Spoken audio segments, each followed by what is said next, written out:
Sir, Trichy சிறப்பு முகாமில் இருந்த சின்ன சாந்தன் அவர்கள் வந்துட்டு உடல்நலக் குறைவால் வந்து சென்னை மருத்துவமனை, ஸ்டான்லி ராஜீவ்காந்தி மருத்துவமனை கொண்டுட்டு வந்து ட்ரீட்மெண்ட் பார்த்து மருத்துவ பலன் இல்லாமல் இறந்து போயிட்டாரு.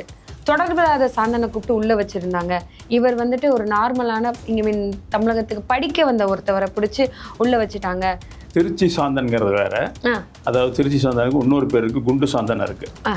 இது திருச்சி முகாமில் இருந்தனால சின்ன சாந்தன். அவரே அந்த இயக்கத்தோட சேர்ந்தவர் தான். ஆனால் வந்து என்ன சொல்கிறாங்கன்னா, அவர் அது சேர்ந்தவரே கிடையாது, எதுவுமே கிடையாது. அவரை சும்மா பிடிச்சி உள்ளே போட்டுட்டாங்க. தேவையில்லாமல் அவரோட 30 வருஷ வாழ்க்கையை வீணடிச்சிட்டாங்க. அவங்க அம்மாவை கூட பார்க்க விடலை கடைசி வரைக்கும். கடைசி இறந்தே போயிட்டாரு அப்படிங்கிற விஷயத்த தான் சொல்கிறாங்க. இல்லை, அதாவது வந்து அவர்களுடைய ஒருத்தருடைய பார்வை இருக்குது, இன்னொன்று அவர்களுக்கு அவ்வளோதான் தெரியும் அப்படிங்கிறது தான். நேற்று இன்றும் சில காணொளிகள் வந்து கொண்டிருக்குது. அதில் தமிழா பாண்டியன் ஒருத்தர், அவர் வந்து சொல்கிறாரு, குண்டு சாந்தனை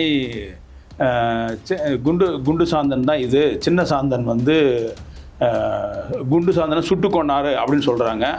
அதில் இன்னும் ஆச்சரியம் என்னென்னா, தமிழா பாண்டியன் பல டிபேட்டில் பேசுகிறாரு, பல பொய்களை சொல்லி கொண்டிருக்காரு. அறகுறையாக தெரிஞ்சு கொண்டு எனக்கு மட்டும்தான் தெரியும் அப்படிங்கிற மாதிரி பொய்யும் பேசிட்டு இருக்காரு. அதை அவரையும் ஒதுக்கணும். திடீர்னு ஒரு நேத்தோ இன்னைக்கோ ஒரு இதில் கொடுத்துருக்காரு, பேட்டி கொடுக்குறாரு. இது ரங்கநாத்துக்கு, பெங்களூர் ரங்கநாத்துக்கு 5 லட்சம் ரூபா சோனியா காந்தி கொடுத்தாங்கன்னு சொல்லி எந்த வகையில் சொல்கிறாரு? ஏன் இப்படியெல்லாம் பொய் பேசிட்டு இருக்காரு? 26 தமிழர்கள் வந்து ராஜீவ் கேஸில் அக்யூஸ் ஆனாங்க பாருங்க. அதில் வந்து 19 பேரை விடுதலை பண்ணாங்க. அதில் 19 பேரில் விடுதலை பண்ணால் பல நபர்கள் விடுதலை ஆனோடனே என்னை வந்து பார்த்தாங்க. அவர்களோட உட்கார்ந்து பேசக்கூடிய வாய்ப்பு நிறைய கிடச்சிது. அதில் பல நாட்கள் அவர்களோட பேசியிருக்கேன். இந்த செய்தி எல்லாமே அவர்கள் மூலமாகவும் எனக்கு வந்த செய்திகள் தான்.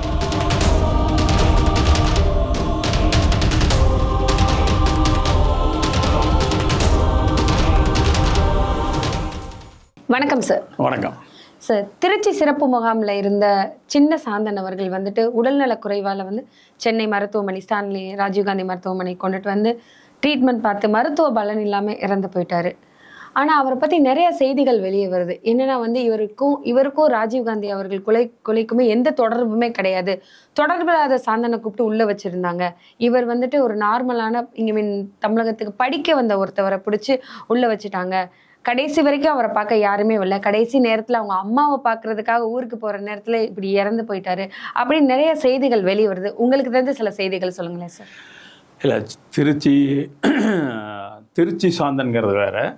அதாவது திருச்சி சாந்தனுக்கு இன்னொரு பேர் இருக்குது, குண்டு சாந்தன் இருக்குது. இது திருச்சி முகாமில் இருந்தனால சின்ன சாந்தன். அவருக்கு உண்மையான பெற்றோர் வைத்த பெயர் வேற. ஆனால் பொதுவாக கூப்பிடுறத பெயர் வந்து சின்ன சாந்தன். அவர் குண்டு சாந்தன்கிறவர் நல்லா குரல் தட்டியாக இருப்பார், நல்லா இருப்பார். ஆனால் இவர் வந்து ரொம்ப ஒல்லி. அந்த காலத்தில் முதல்ல பார்த்தீங்கன்னா நீங்கள் ஆரம்பத்தில் ரொம்ப ஒல்லியாக லீனாக இருப்பார். அதனால சின்ன சாந்தன் அப்படிங்கிறதுனால ஒரு பிரிவுக்காக ஐடென்டிஃபை பண்ணுறதுக்காக அப்படி வச்சாங்க. இவரை குறித்து எனக்கு பல காலமாக தெரியும். அதாவது குண்டு சாந்தனோடையும் எனக்கு தெரியும், சின்ன சாந்தனையும் தெரியும். சரிங்களா? அதனால வந்து இப்போ வந்து அண்மை காலமாக இவர் இறந்த பின்னர், நேற்று காலையில் அதிகாலையில் இறந்துட்டாரு. இறந்த பின்னர் எல்லா செய்திகள் வந்துட்டு இருக்குது. அப்போ வந்து ஊடகங்களில் பல செய்திகள் இதில் பற்றி வந்துட்டுருக்கு. இவர் எதுவுமே அறியாதவர் அப்படிங்கிறதெல்லாம் சொல்கிறாங்க.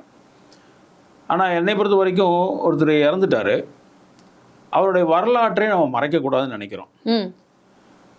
அவருடைய வீர காவியங்கள் வந்து மக்களுக்கு போய் சேரணும். கண்டிப்பாக அந்த அளப்பரிய பணிங்கிறது அது போய் சேரணும். அவர் ஒன்றுமே தெரியல, ஒன்றுமே தெரியாத ஆள் அப்படிங்கிறது வந்து ஏற்றுக்கொள்ள முடியாது. நம்ம இந்த ராஜீவ் காந்தியோட கேஸை பற்றி நம்ம வந்து இப்போ பேச வேண்டாம். ஏன்னு கேட்டால் அது வந்து இன்னும் MDMAங்கிற ஒரு இதுக்குள்ளே தான் இருக்குது. இன்னும் அதோட தீர்ப்பு வரல, அதோட முடிவு வரல, அறிக்கை வரல. ஸோ அதனால அதுக்குள்ளே போய் இவரோட இன்வால்மெண்ட் என்ன அப்படிங்கிறது நம்ம பார்க்க வேண்டாம். ஆனால் அந்த திருச்சி சாந்தனையும் குண்டு சாந்தனையும் வந்து திருச்சி சாந்தனை என்கிற குண்டு சாந்தனையும் சின்ன சாந்தனையும் போட்டு குழப்ப வேண்டாம் அப்படிங்கிறதான் நாங்கள் கேட்டுக்கொள்கிறது. குண்டு சாந்தன் என்பவர் வந்து இந்தியாவில் வேலை செய்த ஈழத்து இயக்கமான நமது விடுதலை புலி இயக்கத்தோட அரசியல் பிரிவோட இந்திய பொறுப்பாளராக இருந்தவர். அவர் யாரு? குண்டு சாந்தன். குண்டு சாந்தன். ஓகே. அவரு அதான் திருச்சி சாந்தன் அல்லது குண்டு சாந்தன் சொல்றாங்கல்ல, ஓகே. அவர் ஐடென்டி பண்றதுக்கு அந்த பேர். அவரு அந்த மாதிரி இருந்தவர், இந்தியாவை பத்தி முழுமையாக தெரிந்தவர் நபர். ஏன்னா 91க்கு முன்னாடியே வந்து நீங்கள் பல காலம் ராஜீவ்காந்தி கேஸுக்கு முன்னாடி பார்த்தீங்கன்னா இங்கே இருக்கக்கூடிய ஈழத்தமிழர்கள் போராளிகள் எல்லாருமே வந்து எல்லா பக்கம் போவாங்க வருவாங்க. கண்டிப்பாக தமிழ்நாட்டுல எல்லா பகுதிக்கும் போவாங்க. தமிழ்நாடு மட்டும் இல்லை, இந்தியா ஃபுல்லாக போவாங்க. பட் பெரும்பாலும் தமிழ்நாட்டுக்குள்ளே எல்லா பக்கம் போகிறவங்க வர்றவங்க தான். பொதுவாக இந்த திருச்சி அந்த இங்கே இருப்பாருன்னா அதிகமாக திருச்சியில் இருப்பார். அவருக்கு ஒரு தெரிந்த வீடு அங்கே வந்து ஆசிரியராக இருந்த ஒருவரோட இது அங்கே வந்து அடைக்கலமாக எப்போவுமே இருப்பார். அடிக்கடி அங்கே பார்க்கலாங்கிற ஒரு செய்தி மட்டும் எல்லாத்துக்கும் தெரியும். ஓகே. அங்கேருந்து தமிழ்நாட்டில் பல பகுதிகளுக்கு போவார் அவர். ஏன்னா அவர் வந்து இந்திய பொறுப்பாளர், ஒரு இயக்கத்தினுடைய இந்திய பொறுப்பாளர், அரசியல் பிரிவு பொறுப்பாளர். அதனால இங்கே அந்த இயக்கம் வளர்றதுக்கான அத்தனை பெரும் முயற்சியும் பண்ணவர் அவர். அந்த வகையில் எனக்கு மட்டுமல்ல பல பேருக்கு அவர் தெரியும். ராஜீவ்காந்தி கேஸுக்கு முன்னாடி நீங்கள் பார்த்தீங்கன்னா எல்லா பக்கம் போவார், எல்லா பக்கம் வருவாங்க. ஆனால் பொதுவாக அவங்க பயன்படுத்துறது வந்து யமாகா ஸ்கூட்டர் தான். அந்த காலத்தில் யமாகா பைக் தான் யூஸ் பண்ணுவாங்க. எந்த இங்கே வெளியூருக்கு போகிறதுனாலும் வண்டி எடுத்துட்டு இரவா டக்குன்னு போயிட்டே இருப்பாங்க. பைக்லேயே போவாங்க எல்லா பக்கமே. அவங்களோட பொதுவாக ட்ராவலிங் இது வந்து நீங்கள் பஸ்ஸை பிடிச்சி காரை பிடிச்சி இதெல்லாம் கிடையாது, பைக்கு தான். அதுவும் யமாகாங்கிறது பட்டன்னு போகும். அதனால் டக்குன்னு எடுத்துகிட்டு உடனே இப்போ கோயம்புத்தூர் வரணும், மெட்ராஸ் வரணும் அப்படின்னா அவங்க வந்து நின்றுலாம் இருக்க மாட்டாங்க. உடனே பைக் எடுப்பாங்க, டக்குன்னு வந்துடுவாங்க. யாரை பார்க்கணும் பார்ப்பாங்க, பேசுவாங்க, போயிட்டே இருப்பாங்க. அந்த மாதிரி தான் அவர் வந்து இயக்கம் நல்ல சிறப்பான பணி பண்ணவர். ஏன்னா என்னோட ஒரு முறை வந்து இந்த குண்டு சாந்தன் பேசிக்கொண்டு இருக்கும்போது அந்த காலத்தில், அப்போது நாங்கள் வந்து அவர்கிட்ட சும்மா அவர்கிட்ட பேசிகிட்டு இருக்கும்போது அவர்கிட்ட சொல்கிறேன், ஏதோ ஒரு இது காரணத்துக்காக யூபியில் இந்த லக்னோ பக்கத்தில் அப்படின்னு சொல்கிறேன். இப்போ இந்தியாவில் இருக்கிறவங்களுக்கு இந்த கிராமத்து சைடில் இருக்கிறவங்களுக்கு யூபின்னா என்ன அப்படின்னு கேட்பாங்க. ஆனால் அவர் எங்கிட்ட கேட்டவர், ஆனால் யூபின்னா உத்தரப்பிரதேசம் என்னன்னு சொல்கிறீங்க அப்படின்னாரு. அப்போ லக்னோன்னா அங்கேருந்து நீங்கள் சொல்கிற இடத்துலேருந்து ஒரு 400 கிலோமீட்டர் இருக்குமாண்ணா அப்படின்ட்டு அப்படியே ஒரு தெளிவான ஒரு பார்வையாக இந்தியாவே அடக்கி வச்சிருந்த ஒரு நபராக தான் பார்த்தேன். ஒரு நல்ல அறிவு சார்ந்த ஆட்களாக தான் பார்த்தேன். அந்த அளவுக்கு ஆட்கள் தான் இங்கே இருந்தாங்க. குண்டு சாந்தனுங்கிறவரும் அப்படிப்பட்டவர். இங்கே பல பேருக்கு குண்டு சாந்தனை வந்து சந்திக்கிறதுக்கான வாய்ப்பு கிடைச்சிருக்காது, சில பேருக்கு கிடைச்சிருக்குது. அப்போ இப்போ இருக்கிற சில பேர் வந்து அவரை பற்றியோ அல்லது வெளியே சொல்கிறதுக்கு ஒரு இது இல்லை. இந்த குண்டு சாந்தன்கிறவர் வந்து இப்படி இருக்கிறவர், அரசியல் ரீதியாக பயணித்து பட்டு கொண்டு இருப்பவர். சின்ன சாந்தன் வந்து ஆக்சுவலாக படிக்க வந்தவர் தான் இங்கே. ஆமாம், தமிழகத்துக்கு. ஆமாம், தமிழகத்துக்கு. இதில் என்னன்னு கேட்டால், நீங்கள் எல்டிடி இயக்கம் வந்து அவங்களோட கேடஸிய பல பிரிவுகள் இருக்குது. அந்த பிரிவுகள் இருக்கக்கூடிய சிலரெல்லாம் என்ன பண்ணுவாங்கன்னா வெளிநாடுகளில் படிக்க வைக்கிறது, அப்படியெல்லாம் அனுப்பக்கூடிய இதெல்லாம் இருக்குது, இப்போவுமே இருக்குது. நீங்கள் அவரோட இன்டெலிஜென்ஸ் பிரிவுங்கன்னு சொல்கிறக்கூடியது ஒரு சாதாரண பிரிவு கிடையாது. அது வந்து பொட்டம்மான் தலைமையில் இயங்கக்கூடிய ஒரு பிரிவு. அந்த பிரிவில் இருக்கக்கூடிய ஆட்கள் வந்து இன்னைக்கு வரைக்கும் நான் சொல்கிறேன், பல நாடுகளில் அவர்கள் வந்து வேலை செய்து கொண்டு தான் இருக்காங்க. ஆனால் வெளியே தெரியாது. அந்த அளவுக்கு ஒரு அறிவு சார்ந்த அறிவுபூர்வமாக அவரோட இயக்கத்தை எந்த அளவுக்கு ஒரு ஆழமாக அவர்கள் வந்து ஊடுருவி இருக்காங்கிறது நம்ம வந்து பார்க்க வேண்டியதாக இருக்குது. ஸோ அந்த வகையில் சின்ன சாந்தனை வந்து இங்கே வந்து சென்னைக்கு படிக்க வச்சாங்க. அது வந்து வயசு கம்மி, 20 வயசுக்கு கூட இருக்காது அந்த பையனுக்கு அந்த டைமில். அப்போயே வந்து அனுப்பிச்சு, நீ போய் அங்கே போய் படி, நீங்கள் அங்கே இருந்துக்கோ அப்படிம்பாங்க. அப்போ வந்து படிச்சு கொண்டு இருப்பாங்க. அவருடைய பணிகள் வந்து சத்தமெல்லாம் நடந்து கொண்டு இருக்கும். இது வந்து வெளியே யாருக்குமே தெரியாது.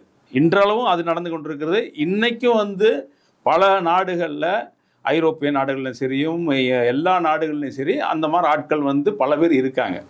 இது வந்து இயக்கம் வந்து தோத்து போச்சுன்னு சொல்ல முடியாது. இயக்கம் வந்து அடுத்த கட்டத்தை நோக்கி நகர்றதுக்கான ஒரு முயற்சிக்கு தான் இதெல்லாம் வந்து பெரிய, அதாவது விசால பார்வை அல்லது வந்து வருங்காலத்தில் என்ன பண்ணணும், எப்படி பண்ணணும் அப்படிங்கிற திட்டமிட்ட ஒரு நகர்வுகள் தான் இதெல்லாம் பார்க்க முடியும். அந்த வகையில் வந்து ஒரு இயக்கம் வந்து அந்த அளவுக்கு தான் பண்ணியிருக்குது. அதனால தான் வந்து 2009 பிரபாகரன் அளிக்கப்பட்டார், இயக்கம் அளிக்கப்பட்டது, ஒன்றுமே இல்லைன்னு சொன்னாலும் இதுவரைக்கும் கிட்டத்தட்ட 14 ஆண்டுகள் கழித்தும் பல நாடுகள்ல இன்னும் தடை இருக்குது. கண்டிப்பா. எல்டிடி இயக்கத்துக்கு தடை இருக்கிறதுன்னு கேட்டா இந்த மாதிரி வந்து அவர்கள் செயல்பாடு எப்ப வேணாலும் வரலாம், என்றைக்கு வேணாலும் வரலாம். ஏன்னா அந்த மாதிரி ஒரு ஆபரேஷன் இருந்தது, எல்லா பக்கமும் ஆட்கள் இருக்காங்க, யாருன்னு தெரியாது அப்படிங்கிற இதுல இருக்கிறதுனால ஒரு அச்சத்தின் காரணமாக தான் பல நாடுகள் இன்னும் வந்து அந்த இயக்கத்தை இருக்குன்னு சொல்லி, அதாவது இயக்கம் அழிந்து விட்டது என்று சொன்னாலும் அதனுடைய ஆட்கள் வந்து செயல்படுவார்கள் அப்படிங்கிற ஒரு அச்சத்தின் காரணமாக தடை செஞ்சு விடுறாங்க. ஆனா இன்னைக்கு வந்து நம்மளை பொறுத்த அளவுக்கு என்ன சொல்றோம்னா, அந்த அச்சம் பட வேண்டிய அவசியம் கிடையாது. இன்னைக்கு வந்து ஆயுத போராட்டங்கிறது வேண்டாம் அப்படிங்கிறது, அதுக்கு அடுத்தது வந்து அரசியல் ரீதியான போராட்டங்கள் எடுக்கணும், இன்டலெக்சுவல் போராட்டம் எடுக்கணும் அப்படிங்கிற ஒரு இது வந்துருச்சு இன்னைக்கு. ஸோ அதனால அந்த வகையில தான் போராடுவாங்க. இது வந்து அரசியல் ரீதியாக எப்படி போராடணுமோ அப்படி போராட்டி தான் பெறுவாங்க. அதனால ஆயுதம் தூக்கி போராடுறதுக்கான வாய்ப்புகள் இன்னும் இல்லைன்னு எல்லாத்துக்குமே தெரியும். அதனால அதை பத்தி கவலைப்பட வேண்டிய அவசியம் இல்லை. அதனால தடை செய்ய வேண்டிய அவசியம் இல்லைன்னு என்னோட கருத்து அது. ஓகே. ஸோ இந்த வகையில் வந்து சின்ன சாந்தனையும் அப்படிதான் அனுப்பிச்சு வச்சது. அவர் வந்து அடிக்கடி இங்க வருவார். அவரே அந்த இயக்கத்தோட சேர்ந்தவர் தான். ஆனா வந்து என்ன சொல்றாங்கன்னா, அவர் அது சேர்ந்தவரே கிடையாது, எதுவுமே கிடையாது, அவர் சும்மா பிடிச்சி உள்ள போட்டுட்டாங்க, தேவையில்லாம அவரோட 30 வருஷ வாழ்க்கையை வீணடிச்சிட்டாங்க, அவங்க அம்மாவை கூட பார்க்க விடல கடைசி வரைக்கும், கடைசி இறந்தே போயிட்டாரு அப்படிங்கிற விஷயத்த தான் சொல்றாங்க. இல்ல அதாவது வந்து அவர்களுடைய ஒருத்தருடைய பார்வை இருக்கு, இன்னொன்னு அவர்களுக்கு அவ்வளவுதான் தெரியும் அப்படிங்கிறது தான். ஒரு இயக்கத்தினுடைய இது வந்து ஆழமான இது வந்து தெரியல அப்படிங்கிறது தான். இன்னைக்கு நம்மளே இன்னைக்கு ஏன் வந்து வெளிப்படையாக இதை பேசணும்னா, அந்த ஒருத்தர் இறந்துட்டார் அப்படிங்கிறதுக்கு வேண்டி அவருடைய வீரம் அல்லது வந்து அவருடைய அளப்புரிய பணிங்கிறது வந்து நம்மளுக்கு தெரிஞ்சாகணும். உலக மக்களுக்கு வரலாற போய் சேர்த்தி ஆகணும். அப்பதான் அவர் வந்து இந்த அளவுக்கு இருந்தாதா, ஒரு இயக்கம் இந்த அளவுக்கு இருந்ததா அப்படிங்கிறது தெரியும். இயக்கத்துல இந்த மாதிரிலாம் செஞ்சாங்களா அப்படிங்கிறது ஒரு மக்களுக்கு தெரியும். அது தெரியணுங்கிறது என்னோட விருப்பம். அப்ப தெரிஞ்சாதான் வந்து அடுத்த கட்டத்தை நோக்கி அடுத்த தலைமுறையின் வந்து அவங்களுக்கு ஒரு தைரியம் வரும். நம்மளுக்குன்னு ஒரு மிகப்பெரிய பின்புலம் இருக்குது அப்படிங்கிற ஒரு தைரியம் வரும், ஊக்கம் வரும். அப்ப இல்லாட்டி நம்ம எல்லாமே அழிஞ்சு போச்சு, யாருமே ஒண்ணும் பண்ணல, இவர் வெட்டியா சுத்திட்டு இருந்தாரு, சும்மா இருந்தவன தூக்கி வச்சுட்டாங்கன்னு சொல்லி கோழைத்தனம் பண்றதுல விருப்பம் கிடையாது. மனுஷன் பிறந்துட்டா அது வந்து வீரமிக்க ஒரு மனிதனாக தான் இருக்கணும்னு நினைக்கிறோம். அதுபோல இவர் வந்து அந்த மாதிரி ஒருத்தர் அனுப்பப்பட்ட ஒரு நபர். அவர் இங்க வந்து படித்து கொண்டு இருந்தாரு, ஸ்கூலுக்கு போவாரு, காலேஜுக்கு போவாரு, அப்பப்போ போயிட்டு வருவாரு, அந்த மாதிரிலாம் நடந்துட்டு இருக்குது. ஸோ இந்த வகையில இருந்து கொண்டிருந்த சமயத்துல தான் இயக்கத்துக்கு ஒரு பொறுப்பு வருது. அது என்னன்னு கேட்டா 1988 காலங்கள்ல, அதாவது 87 வந்து இண்டோ ஸ்ரீலங்கன் அக்காடு வருது, இந்திய இலங்கை ஒப்பந்தம் வருது. அதை வந்து இது பண்ணிட்டு அவங்க வந்து எல்டிடி இயக்கம் வந்து அதை வந்து ஏற்றுக்கொள்ளல. அதனால அது தலைமுறை வாழ்க்கை வாழ்ந்தாங்க அங்க இருக்கக்கூடிய. அப்போ வந்து என்ன பண்றாங்கன்னா, இது வந்து இந்திய அழுத்தத்தின் காரணமாக அங்க ஒரு தேர்தல் வச்சு அதுல வந்து வடகிழக்குக்கு, அதாவது தமிழர் பகுதியான வடகிழக்கு பகுதிகளுக்கு தேர்தல் வச்சு தேர்ந்தெடுத்து அது வந்து ஆளணும் அப்படின்னு சொல்லி ஒரு இதெல்லாம் பண்ணலாம்னு சொல்லி, அதாவது அந்த ஆயுத போராட்டத்தை மழுங்கடிக்கிறதுக்கான அத்தனை முயற்சியும், குறிப்பா சொல்ல போனா எல்டிடியை மழுங்கடிக்கணும், ஒண்ணுமில்லாம் பண்ணணுங்கிற ஒரு திட்டத்தோட சதி நடந்தது அன்னைக்கு.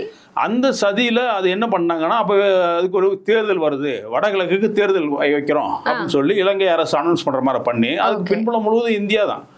அப்போ அனௌன்ஸ் பண்ண உடனே அப்போ வந்து எல்டிடி என்ன சொன்னாங்கன்னா, விடுதலை புலிகள் இயக்கம் இந்த மாதிரி வந்து இந்த தேர்தலை யாரும் பங்கெடுக்கக்கூடாது, பங்கெடுக்கிறவங்க வந்து ஒரு குற்றவாளிகள் அப்படின்னு அப்போ ஓப்பனா டிக்ளேர் பண்ணாங்க. அவங்க உடனே எல்லாரும் பேக்கப் இல்ல, கொஞ்சம் பேர் பேக்கப் ஆனாங்க. அதுல இபிஆர்எல் சொல்லக்கூடிய அன்னைக்கு வந்து பத்மநாபான்னு ஒருத்தர் இருந்தாரு, அவரோட தலைமையில் இருக்கக்கூடிய அந்த அமைப்பு, அவங்களும் ஆயுதம் தாங்கிய அமைப்பு தான். அந்த அமைப்பு என்ன பண்ணிடுச்சுன்னா, அவங்க வந்து நாங்க வந்து அதில் போட்டிடுவோம், நாங்க அந்த தேர்தலை பங்கெடுப்போம் அப்படிங்கிற மாதிரி இவங்களோட இதைய மீறி அவங்க பங்கெடுத்தாங்க.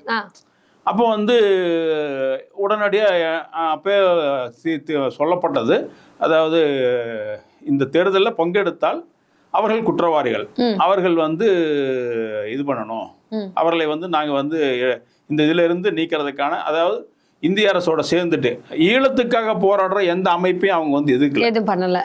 இந்த மாதிரி இந்திய அரசோட சேர்ந்துட்டு ஈழத்தை கைவிட்டுட்டு ஈழம் என்கிற ஒரு நாட்டை கைவிட்டுட்டு அடுத்தது இதுக்கு போகணும் அப்படின்னு விருப்பப்படுற ஆட்கள், அந்த மாதிரி செயல்படக்கூடிய ஆட்களை வந்து நம்ம வந்து இருக்கக்கூடாது, அங்கிருந்து நீக்கணும் அப்படிங்கிற ஒரு முடிவோடு இருந்த எல்டிடிக்கு அப்பே ஒரு முடிவு பண்ணுறாங்க.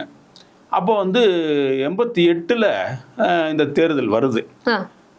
88ல் தேர்தல் வரும்பொழுதே வந்து இந்த தம்பி அப்பே இங்க வந்து படிக்க ஆரம்பிச்சிட்டாங்க. சின்ன சாந்தன் அவர்கள் இங்க படிக்க வந்தாச்சு. அதுல வந்து 88ல் என்ன பண்றாங்கன்னா, வரதராஜ பெருமாள் அப்படிங்கிற இபிஆர்எல்ஐ சேர்ந்த அவர் வந்து முதலமைச்சரா டிக்ளேர் பண்றாங்க. அப்போ அவர் வந்து முதலமைச்சரான ஒரு வெளிப்படையா பந்துட்டுலாம் போக முடியாது. அதுக்கு இந்திய ராணுவ பாதுகாப்போட தான் போவாரு வருவாரு, அப்படிதான் இருந்துட்டு இருந்தது. அப்போ ஆனால் எல்டிடி த்ரெட்டாக போய் வந்துருச்சு, அழிக்கப்பட வேண்டியவங்க அப்படின்னு. அப்புறம் என்ன ஆகுதுன்னா, 90ஆம் ஆண்டு வந்து இவங்க வெளியே வந்துடுறாங்க. யாரு? இலங்கை வருது, இலங்கையில் இருக்கக்கூடிய ஜனாதிபதியை நீங்கள் வந்து போயிருங்க, இந்திய படைகள் எங்களுக்கு தேவையில்லை அப்படின்னு சொல்லி இது பண்ண உடனே இங்கேயும் ஒரு அரசியல் மாற்றம் நடந்தது. அதனால இங்க இருக்கக்கூடிய பிரதம மந்திரி நீங்க வந்து வந்துடலாம், திரும்பி வந்துடலாம் அப்படின்னு சொல்லிட்டாரு. ஸோ அப்போ வந்து 90ஆம் ஆண்டு அந்த இந்திய படைகள் ரிட்டர்ன் ஆகுது. திரும்பி வரும்பொழுது அந்த வரதராஜ பெருமாள் இருக்காருல்ல, முதலமைச்சர் அல்ல, அவர் என்ன பண்ணாருன்னா, இந்திய இராணுவத்தோடய அவரும் கப்பல்லையும் இது ஹெலிகாப்டர்ல ஏறி வந்துட்டாரு, இங்க வந்துட்டாரு. அவரோட உயிர் பாதுகாப்பு இல்லை அங்க இருந்தா அப்படின்னு சொல்லி பயந்து அடிச்சு ஓடியாந்துட்டாரு. ஸோ அதே போல் என்ன ஆகுதுன்னா, ஒரு 10 நாள் கழிச்சு அவரோட தலைவர் பத்மநாபா, அவரும் தலைவர் என்ன பண்றாருன்னா, அவரும் வந்து அங்கிருந்து இந்தியாவுக்கு வந்துடுறாரு. இந்தியாவில் வந்து புவனேஸ்வரில் அவருக்கு பாதுகாப்பெல்லாம் இந்திய படைக்கு தான் பாதுகாப்பு கொடுத்துட்டு இருக்காங்க, வச்சுட்டு இருக்காங்க. ஸோ அதே காலகட்டத்தில் இபிஆர்எல்எஃப்க்கு சென்னையில் ஒரு அலுவலகம் இருக்கு. எங்கே இருக்குன்னு கேட்டால், கோடம்பாக்கத்தில் பக்கத்தில் இருக்கக்கூடிய ஜக்காரியா காலனின்னு ஒன்று இருக்குது. நம்ம அந்த கோடம்பாக்கம் பிரிட்ஜ் இறங்கணுன்னே பார்த்தீங்கன்னா, இங்கேருந்து இறங்கும்போது பார்த்தீங்கன்னா ஒரு ரைட் சைடில் பார்த்தீங்கன்னா அந்த ஜக்காரியா காலனி இருக்கும். அதில் வந்து ஒரு ஃப்ளாட் எடுத்து தங்கியிருக்கிறாங்க. அதில் ஒரு அலுவலகமாக யூஸ் பண்ணிட்டுருக்காங்க. இது வந்து நடந்து கொண்டு இருக்குது. இந்த சமயத்தில் சாந்தனுக்கு ஒரு பொறுப்பு கொடுக்குறாங்க. சாந்தன் வந்து ஒரு புலனாய்வு பிரிவில், எல்டிடி புலனாய்வு பிரிவில் அங்கே வேலை செய்கிற பையன். அது வந்து பொதுவாக அங்கே எப்படின்னு கேட்டால், ஓரளவுக்கு யார் எங்கெங்கே ஒர்க் பண்ணுறாங்கன்னு எல்லா இயக்கத்துக்கும் தெரியும். ஏன்னா இந்த பையன் அங்கே இருக்கிறான், அந்த இயக்கத்தில் இருக்கான், இந்த பையன் இங்கே இருக்கிறான் அப்படிங்கிறதெல்லாம் ஓரளவுக்கு தெரியும். ஸோ அந்த வகையில் பார்க்கும்பொழுது இவங்க எல்டிடி ஆஃபீஸ் இங்கே இருக்குன்னு தெரியும். ஆனால் இவங்க இபிஆர்எல்எஃப் ஆஃபீஸ் அங்கே இருக்குன்னு தெரியும். இந்த பையன் இங்கே வந்து வந்தானல்ல 88க்கு பின்னாடியே வந்து என்ன பண்ணுறான்னா, இவன் வந்து அந்த அலுவலகத்துக்கு போகிறது வர்றது, அவங்களோட பேசுறது அப்படின்லாம் வச்சுட்டு இருந்தான். அப்போ வந்து அந்த இபிஆர்எல்எஃப் ஆட்கள் கேட்டிருக்காங்க இவங்ககிட்ட, நீ எல்டிடி இருந்த ஆள் தானே, நீ எதுக்கு இங்கே வர்ற அப்படின்னு இருக்காங்க. அவன் சொல்லியிருக்கான், நான் எல்டிடி ஆள் கிடையாதுப்பா, நான் வந்து இங்கே படிக்க வந்திருக்கிறேன் அப்படின்னு சொல்லி அவர்களை முழுமையாக நம்ப வைத்து, அதாவது தொடர்ந்து டெய்லி அவங்க ஆஃபீஸ்க்கு போவாங்க, காஃபி வாங்கி கொடுக்கறது, டீ வாங்கி கொடுக்கறது, மற்றபடி அவங்களோட பேசுறது பண்ணுறது எல்லாமே பார்த்து கொண்டிருந்தது. சரிங்களா? அந்த வேலைகள் முழுவதுமே பண்ணி கொண்டிருந்தான். அந்த அலுவலகத்திலே வேலை செஞ்சுட்டான். சொல்ல போனால் அவன் இபிஆர்எல்எஃபோட ஒரு ஆள் அங்கே மாறிட்டான். அப்போது இங்கே வந்துட்டு போகிறது எல்லாமே என்ன நடமாட்டம் நடக்குது, என்ன டெய்லியும் ஆஃபீஸ் வர்றதுனால யார் வர்றா யார் போகிறா எல்லா விஷயமும் தெரியும். எல்லா விஷயத்தையும் 88ல் எப்போ வந்து எல்டிடி தடை செய்ததோ, அதாவது இபிஆர்எல்எஃப் தடை செய்ததோ, அந்த டைம்ல இருந்து இவன் வந்து அங்கே போயிட்டு வந்துட்டு இருந்தான். சத்தம் இல்லாமல் யாருக்கு தெரியாது. போயிட்டு வருவான், இலங்கை இங்கே போயிட்டு வருவான். அங்கேயும் அவனை கண்காணிப்பாங்க, இவங்க ஆட்களே அங்கே கண்காணிப்பாங்க. அங்கேயும் வந்து எல்டிடியோட எந்த தொடர்பு இல்லாத மாதிரி கிளியராக இருப்பாங்க அங்கே போயிட்டு. ஆனால் செய்திகள் மட்டும் இங்கே என்ன நடக்குது, இந்த அலுவலகத்தில் என்ன நடக்குது, அன்றாட செய்திகள் வந்து கொடுத்து கொண்டிருந்தான். அப்படிப்பட்ட ஒரு சீக்ரெட்டான ஒரு ஆள், இன்டெலிஜென்ஸில் பெரிய கில்லாடியான ஆள் இருந்துச்சு சாந்தன். சின்ன சாந்தன் சாதாரண நபர் கிடையாது. சும்மா அவரோட வீரம் வந்து, அவருடைய இதெல்லாம் வந்து ஒண்ணுமே இல்லாம சும்மா படிச்சுட்டு இருந்தான், அப்படி தூக்கிட்டு வந்துட்டாங்க, இது பண்ணிட்டாங்க அப்படிங்கறத இந்த கதையில வேண்டாம். அவன் வந்து வீரம் மிக்க ஒரு மிகப்பெரிய ஒரு பணியை பண்ணவன். கண்டிப்பா சார். அப்போ 88ல் இந்த மாதிரி தடை செய்யப்பட்டது. இவங்க வந்து 90ஆம் ஆண்டு இந்திய ராணுவத்தோட திரும்பி வந்துடுறாங்க. புவனேஸ்வர் போன பத்மநாபா என்ன பண்றாருன்னா, மத்திய குழு, அவங்களோட இபிஆர்எல்எஃபோட மத்திய குழு கமிட்டி இருக்குல்ல, அந்த கமிட்டியோட மீட்டிங் வந்து சென்னையில் வைக்கிறாரு. அந்த மத்திய கமிட்டின்னு எப்படின்னு கேட்டால், முக்கியமான ஆட்கள், அதாவது இபிஆர்எல்எஃப்னா அதோடைய தலைகள்னு சொல்கிறோம்ல, அந்த தலைகள் முழுவதும் வரணும். அந்த நாள் ஒரு நாள் இவனுக்கு கரெக்டாக தெரிஞ்சிருச்சு. ஓகே. அப்போ வந்து கரெக்டாக இவன் வந்து அந்த அலுவலகத்தில் இருக்கிறான். அதுக்கு முன்னாடியே இன்ஃபர்மேஷன் போயிருச்சு, இந்த மாதிரி இந்த தேதியில் இந்த நாளில் இங்கே வந்து இந்த சென்னையில் இருக்கக்கூடிய ஜக்காரியா காலனியில் இருக்கக்கூடிய அந்த ஃப்ளாட்டு தங்கியிருந்த வீடு, அந்த தங்கியிருந்த வீடு இல்லை, அது அலுவலகமாக பயன்படுத்திட்டு இருந்தாங்க. அந்த அலுவலகத்தில் வந்து கூட்டம் நடக்க போகுது, மத்திய கவுண்டர் கூட்டம் நடக்க போகுது, அதில் யார் யார் வரப்போகிறாங்க அப்படின்னு. அதில் ஆல்ரெடி வந்து வடகிழக்கு மாநிலத்தோட ஒரு அமைச்சர்னு ஒருத்தர் இருந்தார், இந்த கட்சியோட அமைச்சர், முதல் மந்திரி ஒருத்தர், அவர் வரதராஜ் பெருமாள். வரதராஜ் பெருமாள் வரல, அந்த நிகழ்ச்சிக்கு வரல. ஏன்னா அவர் தான் முதல்ல ஓடிட்டாரு, 90 வந்து இங்கே போயிட்டாரு. அதுக்கு பின்னாடி தான் இந்த மீட்டிங் நடக்குது. இந்த மீட்டிங்கில் வந்து ஒரு எம்பி, இவங்களோட எம்பி ஒருத்தர், அங்கே தேர்ந்தெடுக்கப்பட்ட ஒரு எம்பி, அவர் வர்றாரு. கிட்டத்தட்ட 7 பேர் மத்திய குழு உறுப்பினர்கள் அன்னைக்கு மீட்டிங் போடுறாங்க. இவரோட பாதுகாப்புக்கு பத்மநாபாவுக்கு ஜென்ரலாகவே அவங்களோட ஆட்கள் பாதுகாப்பு இருப்பாங்க. எப்படி வந்து ஒரு பிரபாகரனுக்கு வந்து அவங்களுடைய மெய்காப்பாளர் இருக்காங்களோ அதுபோல் அவங்களுக்கு ஒரு பாதுகாவலர் இருப்பாங்க. அதில் போல் அந்த மாதிரி ஒரு பாதுகாவலர் ஒரு 5 பேர் அதில் வர்றாங்க. 7 பேர் வந்து அன்னைக்கு மீட்டிங் கரெக்டாக நடக்குது. அதில் மத்திய கமிட்டியில் இருந்த ஒரு நபர், ஒரு முக்கியமான நபர் வந்து அந்த இதில் வந்து அப்போ தான் அவங்களுடைய இங்கே சென்னையில் ஒரு மனைவி அவங்களுக்கு இருந்தாங்க. அவங்க டீச்சராக இருக்காங்க. அவங்க பேரில் சொல்ல வேண்டாம், அதாவது பத்மநாபாவோட மனைவி நான் சொல்கிறது. இன்னும் அவங்களாம் உயிரோட தான் இருக்காங்க. அவங்க வந்து டீச்சராக இருக்காங்க. அவங்க இந்திய வம்சாவளியை சேர்ந்தவங்க தான், இந்தியக்காரங்க, இந்தியன் சிட்டிசன். அவர்களுக்கும் இந்த இன்னொரு நபர் நான் சொன்னேன்ல மத்திய கமிட்டியில் இருந்தால், அவர் பேர் வந்து சொன்னால் உடனே தெரிஞ்சிடும். ஆனால் அவர் வந்து இன்னைக்கு இருந்து இலங்கையில் இருக்கார். அவர் இடத்துக்கு போயிட்டாரு, அங்கே இருக்காரு. ஸோ அதனால சொன்னால் அவருக்கு ஏதாச்சும் இடைஞ்சல் வரக்கூடாதுங்கிறவங்க அது பேரை மட்டும் மறைக்கிறோம். அவரும் என்ன பண்ணாருன்னா, இந்த அவங்க போய் வீடு பக்கத்தில் வீடு பக்கத்துலேயே இருக்குது, அங்கே போய் டீ போட போயிட்டு இவங்களுக்கெல்லாம் டீ, இந்த காஃபி இதெல்லாம் டீ மற்றதெல்லாம் கொண்டு வர்றதுக்கான அவங்க இறங்கி 2 பேரும் போகிறாங்க. 2 பேரும் போன உடனே சாந்தன் கரெக்டாக சொல்லிட்டாரு, இந்த டைமில் இங்கே நடக்க போகுதுன்னு வந்து முதல்ல குறிப்பு கொடுத்துட்டு இவர் போயிட்டார். அங்கே சாந்தன் கிடையாது, அந்த சின்ன சாந்தன் அங்கே கிடையாது. ஸோ கரெக்டாக இவர்களுக்கு முதல்ல தெரிந்தனால எல்டிடியோட குழு ஒன்று, அவர்கள் நேரடியாக மிஷின் கன்னு, ரைஃபிளு, அது இதெல்லாம் பிஸ்டல் எல்லாமே வச்சுருப்பாங்க அவங்க. அப்படி வந்தாங்க. நேராக அந்த ஜக்காரியா காலனியில் இருக்கிற ஃப்ளாட்டுக்கு முன்னாடி நிறுத்தினாங்க. நேராக கிட்டுக்கிட்டு நேராக அந்த ஃப்ளாட்டுக்கு போனாங்க. கதை உடைச்சாங்க. உள்ளுக்குள்ளே உட்காந்து மீட்டிங் நடந்துட்டு இருந்தது. அப்படியே தடதரதன்னு சுட்டாங்க. அந்த 7 பேரும் அவுட்டு. வெளியே நின்னா பாதுகாப்புக்கு வந்து அந்த 5 பேரும் அந்த ஸ்பாட்டில் அவுட்டு. அதில் இது ஒரு பப்ளிக் ஏதோ ஒன்று தெரியாமல் அந்த பக்கம் வந்தவங்க அவர் ஒருத்தர் இறந்துட்டாருன்னு கேள்வி சொல்கிறாங்க. ஸோ இந்த மாதிரி ஒரு இன்டலெக்சுவல் அந்த இயக்கத்தை மொத்தமாக அழிச்சது EPRLF இன்னைக்கு இருக்குது. இன்னைக்கு எப்படி இருக்குதுன்னா, அந்த இயக்கம் 3ஆ உடஞ்சு, அதாவது பத்மநாபுக்கு பின்னாடி 3ஆ உடஞ்சு அதில் வந்து சின்ன சின்ன குழுக்களாக இருந்துட்டு இருக்குது. இந்த குழுக்கள் ஆனால் அந்த பத்மநாபாங்கிற ஒருத்தர் நபர் இருந்திருந்தால் அது மிகப்பெரிய ஒரு இதாக மாறி இருக்கும். இந்திய அரசுக்கு பின்னாண்ட போயிட்டு இன்னும் வேற மாதிரி எல்லாம் கொண்டு போயிருப்பாங்க. ஸோ அந்த இயக்கத்தை அழிக்கணுங்கிற ஒரு நோக்கத்தில் முகமையாக பெரிய இன்டெலிஜென்ட்டாக செயல்பட்ட ஒரு நபர் தான் சின்னசாந்தன். ஸோ அப்படிப்பட்ட ஒரு நபர் இன்டெலிஜென்ட்டாக வேலை பண்ணியிருக்கிறாரு. இன்டெலிஜென்ட்டாக அந்த இயக்கத்தில் இருந்து எல்லா வேலையும் பண்ணியிருக்காரு. ஆனால் அவர் ஒன்றுமே பண்ணலை அப்படின்னு சில பேர் சொல்கிறாங்களா? இல்லை, அதான் அவங்களுக்கெல்லாம் தெரியறது இல்லை, இவங்களுக்கெல்லாம் எதுவுமே தெரியறது இல்லை. இதில் எனக்கு இப்போ அண்மையில் நேற்று இன்றும் சில காணொளிகள் வந்து கொண்டு இருக்குது. அதில் தமிழா பாண்டியன் ஒருத்தர், அவர் வந்து சொல்கிறாரு, குண்டு சாந்தனை குண்டு சாந்தன் தான் இது, சின்ன சாந்தன் வந்து குண்டு சாந்தனை சுட்டு கொண்டாரு அப்படின்னு சொல்கிறாங்க. அதில் இன்னும் ஆச்சரியம் என்னென்னா, இந்த திருச்சி வேலுசாமின்னு ஒருத்தர் இருக்கார். அவர் ஆக்சுவலாக காங்கிரஸ் கட்சிக்காரர், இப்போவும் காங்கிரஸ் கட்சி தான் இருந்துட்டு இருக்குன்னு சொல்கிறாரு. அவர் சொல்கிறாரு குண்டு சாந்தனை சுட்டாங்கன்னு. அவர் எந்த காலத்தில் குண்டு சாந்தனை சுட்டாங்க? காங்கிரஸ் வந்து மத்தியில் அரசியல் இருக்கும் பொழுது குண்டு சுடப்பட்டார். இவர் திருச்சி வேலுச்சாமி, திருச்சியில தான் இருக்காரு. அதே திருச்சியில தான் குண்டு சாந்தனை சொல்றாங்க. அந்த விஷயமே இவருக்கு தெரியல. எப்ப சொல்றாருன்னா, இவர் வந்து ஒரு டிபேட்ல வந்து கலந்துக்கிறாரு. அது ரகோத்மனும் மோகன்ராஜ் அப்படிங்கிற ஜெவமணி, நெல்லை ஜெவமணியோட சன்னும் அவர் வந்து 2 பேரும் அவங்க வந்து சிபிஐ அந்த இதில் இருந்தவங்க, எஸ்ஐடியில் சிறப்பு புலனாய்வு பிரிவில் இருந்தவங்க.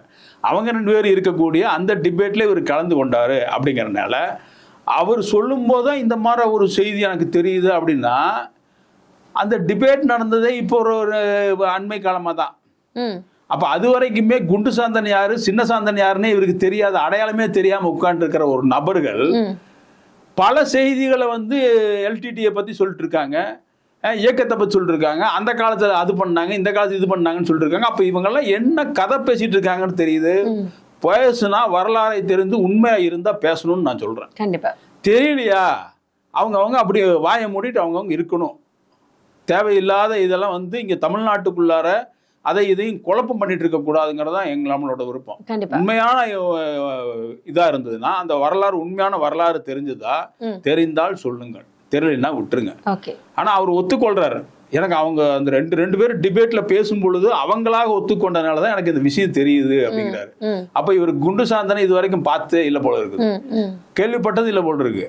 சின்ன சாந்தனை வந்து அப்புறம் தான் சின்ன சாந்தன் இப்படி ஒரு இருக்காருன்னு தெரியுது. இதுக்கு ராஜீவ் கேஸ்ல சுப்பிரமணிய சாமியை அதாச்சு இதாச்சுன்னு சொன்னக்கூடிய நபர் இவர்.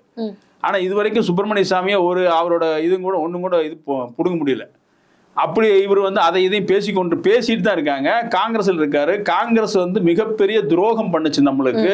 இயக்கத்தை அழிக்கிறதுக்கான மிக முக்கிய காரணியில காங்கிரஸ் தான். அந்த காங்கிரஸ்ல இருந்து கொண்டு இன்னைக்கும் பேசிட்டு இருக்காரு. இதை கேட்டுட்டு பல பேர் அவருக்கு ஆதரவா இருக்காங்கிறது ரொம்ப ஆச்சரியமா இருக்கு. இந்த காலத்தில் வருங்காலத்தில் இருக்கக்கூடிய அந்த சந்ததி இருக்கு பாருங்க, அந்த சந்ததிக்கெல்லாம் சரியான வரலாறை தெரிந்ததுன்னா இவங்களெல்லாம் தூக்கி வீசிட்டு போயிடுவாங்க. இந்த மாதிரி பொய்யும் பித்தலாட்டும் பேசக்கூடாதுங்கிறதான் அவருக்கும் சொல்கிறேன், திருச்சி வேலுச்சாமிக்கு சொல்கிறேன். தமிழா பாண்டியன் பல டிபேட்டில் பேசுகிறாரு, பல பொய்களை சொல்லி கொண்டிருக்காரு.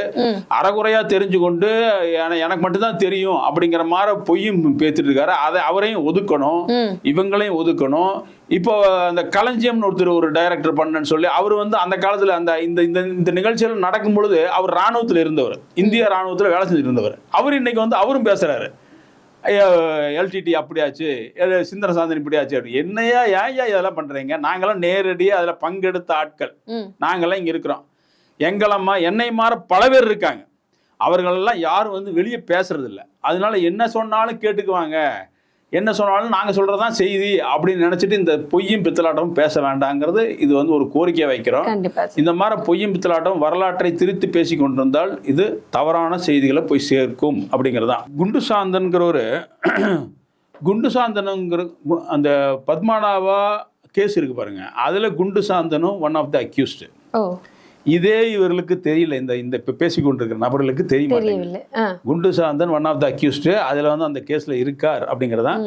இந்த அந்த பத்மநாப கொலை முடிந்த உடனே, படுகொலை முடிந்த உடனே அவர்கள் வந்து அப்போ அதுலேயும் இன்வால்வ் ஆனது சிவராசன் சொல்கிறாங்க. அந்த சிவராசனோட சாந்தனும் திரும்பி போயிட்டார், சின்ன சாந்தனையும் திரும்பி போயிட்டாங்க. அங்கே வரவேற்ற ஆள் யாருன்னு கேட்டால் பொட்டம்மான் தான் இவங்களை வரவேற்றாங்க அங்கே. சரிங்களா? இந்த இது முடிச்சு வந்த உடனே பொட்டம்மான் தான் அங்கே நின்று வரவேற்றது. ஸோ இதெல்லாம் வரலாறு, மிக முக்கியமான ஒரு வரலாறு. அதுபோல் பெங்களூர் ரங்கநாத்ங்கிறவர் இந்த விஷயத்துல எல்லாம் ஈடுபட்டவர். எனக்கு இந்த விஷயமெல்லாம் பல விஷயங்கள் எனக்கு நேரடியாக எனக்கு அனுபவம் இருக்குது. அது இல்லாமல் 26 தமிழர்கள் வந்து ராஜீவ் கேஸில் அக்யூஸ் ஆனாங்க பாருங்க. அதில் வந்து 19 பேரை விடுதலை பண்ணாங்க.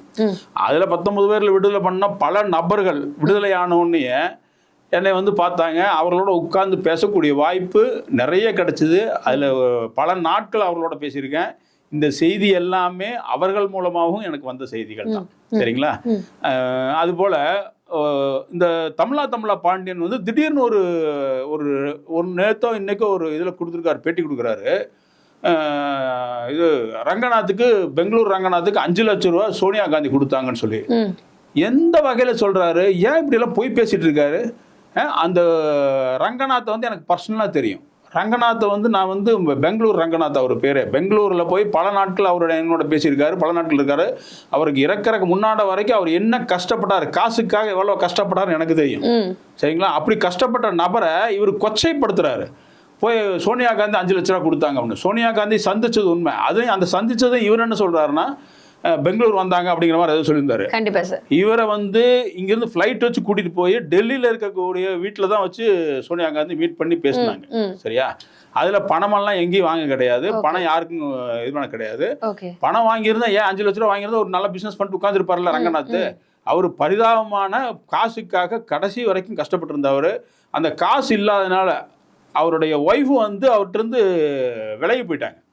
மிருதுலான்னு பேர் அவங்க. அவங்களும் வந்து அவங்க கன்னடக்காரங்க, அவங்க விலகி போயிட்டாங்க. எனக்கு வந்து இவரோட இருக்கிறதுக்கு விரும்பம் இல்லைன்னு சொல்லி அப்படி விலகி போன ஒரு நபர். இவங்கெல்லாம் இதெல்லாம் இந்த வரலாறை வந்து இன்னைக்கும் வந்து உயிரோட பல பேருக்கு இந்த நிகழ்ச்சிகள் தெரியும். நான் இன்னைக்கு சொல்றேன், ஆனா இந்த நிகழ்ச்சிகள் பல பேருக்கு தெரியும்.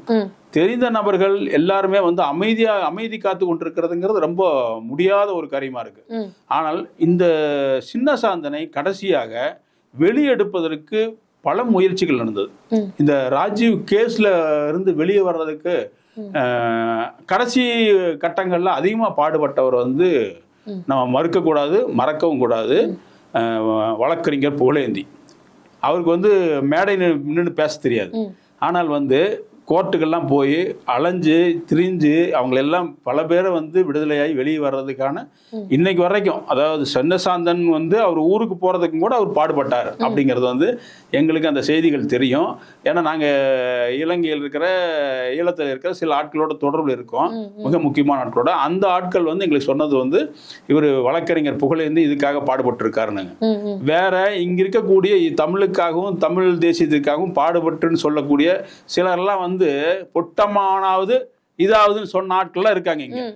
அவங்கெல்லாம் வந்து என்ன ஈழத்தில் நடந்தே தெரியாது, சின்ன சாந்தன் என்னென்ன பண்ணிருக்கான்னு தெரியாது, குண்டு சாந்தனை சந்திக்காத ஆட்கள் இவங்க இருக்காங்க.